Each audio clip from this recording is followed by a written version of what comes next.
কবিতা বিজয় দিবস, কবি স্বপন গায়েন। কত শহীদদের প্রাণের বিনিময়ে স্বাধীন হয়েছে দেশ, কত মায়ের চোখের জলে ভুলেছি হিংসা দেশ।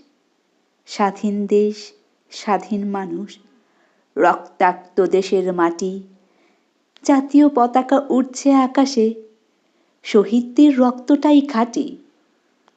পথের দুধারে কঙ্কাল শুয়ে নেই শরীরে রক্ত, জীবন ভিক্ষে চায়নি কেউই, বুকের পাঁজরটাই শক্ত।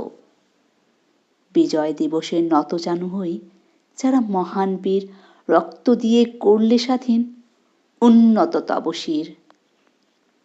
প্রভাত আলোয় আলোকিত হয় শহীদদের মহান প্রাণ, কত বিপ্লবী নিঃশব্দ নীরবে জীবন করেছেন বলিদান।